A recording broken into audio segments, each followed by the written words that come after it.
Good morning. Welcome to Rising. We've got just a really wonderful show for you today. So excited to tell you all about it. And for that, I turn to Briahna. Well, we've got Olayemi Olorin and Rafael Mangual joining us to discuss new data on how crime may affect voters' decisions on Election Day.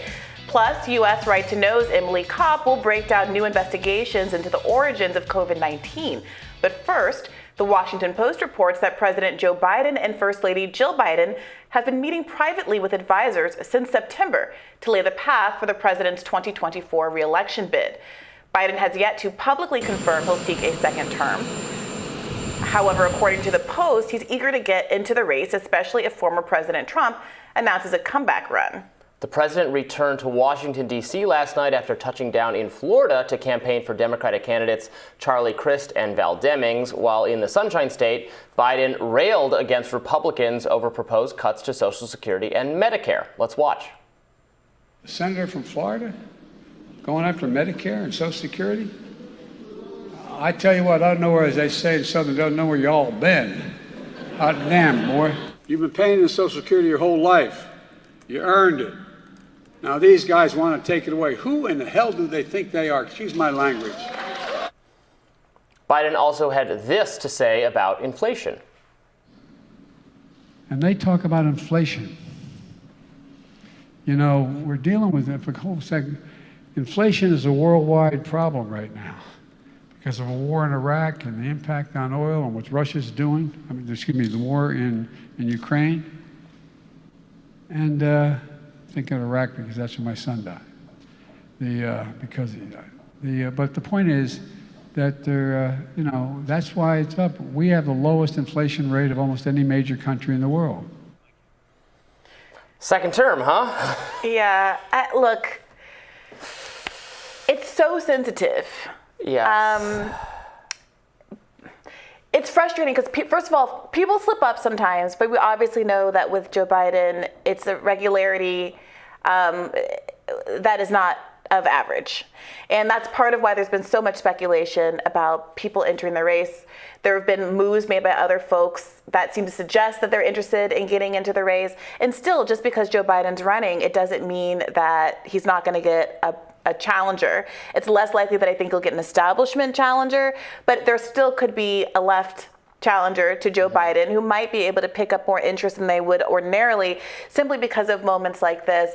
And moreover, on top of just the forgetfulness here, there is this other trait that Joe Biden has, which is sometimes he brings up his real horrible tragedies that have existed in his life, that have happened to him, to paper over parts of his record or parts of his memory that aren't so sunny.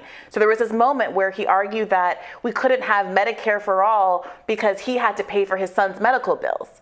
You know, I have all the sympathy in the world for what it means to lose a child, but that's not an excuse to deny millions of other people health care. Just argue it on the merits.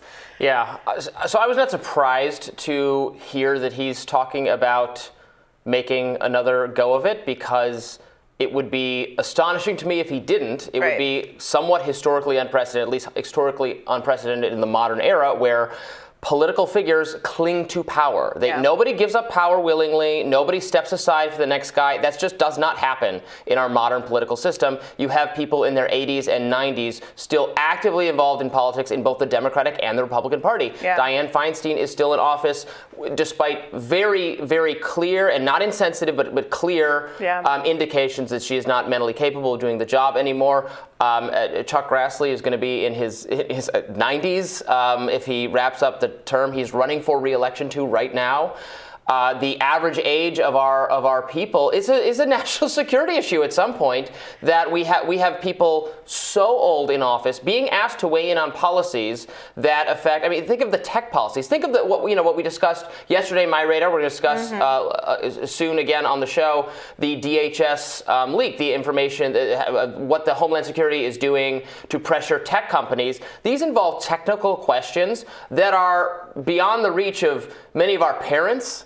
I mean, some of us, yes. many of our parents, let alone our grandparents, yes. let alone our great-grandparents, yes. who are the age of these people. Yes, when you see the Facebook hearings and you see the difficulty that some of these Congress people have with managing basic topics, it doesn't give you a lot of hope. Well, look, let me ask you this. From a strategic perspective, what do you think about Biden versus some other hypothetical progressive or left or liberal candidate if the person they're going up to get against is some combination of Trump or DeSantis? Do you think there's someone who could do a better job than Joe Biden at the polls? Not particularly. Yeah. For all his drawbacks, he is the most uniting and popular figure in the Democratic Party right now. That's not really a very strong endorsement of the Democratic Party's roster. Yeah.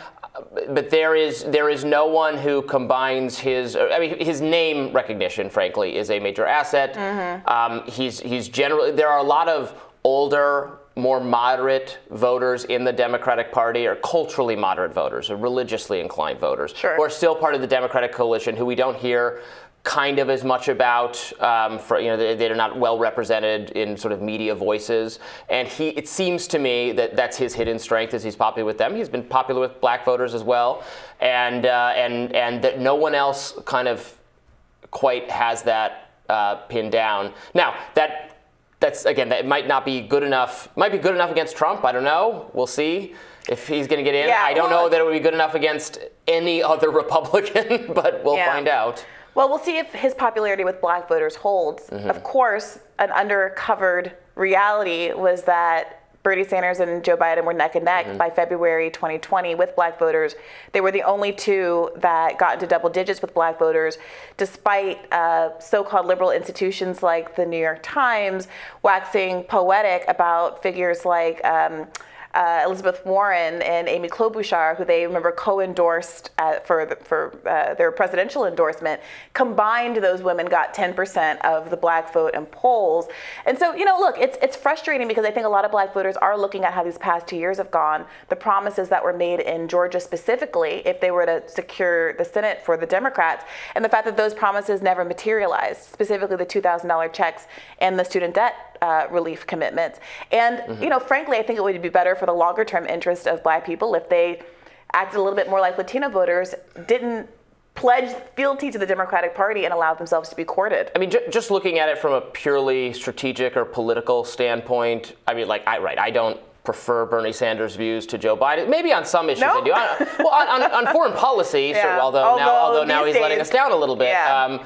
Certainly there are elements of Bernie Sanders' different approach to policies that I appreciate, and some of which I would agree with. And he was clearly a popular figure as well among Democratic voters. He was also able to motivate some independent-minded working class groups that were trending conservative for a variety of reasons, and he was able to keep them in the fold. I think he would have been I've said this before, I think he would have been a stronger candidate than Hillary Clinton in 2016. I think he probably would have been as strong or somewhat close to Joe Biden as a candidate in this previous election, and maybe could be again, although he's also, in all fairness, he is also running up against kind of an age threshold. I don't think it shows in his behavior, but he is also quite old. He's old, but the mental faculties are night and day compared to Joe Biden. And I do want to be careful with some of this age stuff. I think it is a problem that we don't cultivate a younger bench. And that's why I have an objection to someone like Bernie Sanders still being in the mix. But absent the younger bench, I don't think that I have the problem with him that I do with Joe Biden, simply because he's still running up and down stairs and answering complicated questions in a way that demonstrates a level of understanding. Our peer countries toss their leader, the party tosses the leader the second they age out, or they offend them, or they do something wrong. Britain threw out Liz Truss in like a month. we can't get it. It's been decades. It's the Titanic. It's been 89 years, whatever it is. Right. Cannot get rid of them. She should probably run. She's a spry young lass compared to our congressional candidates. Certainly that's true. All right, Briahna, I'm excited for your radar, and that'll be up next.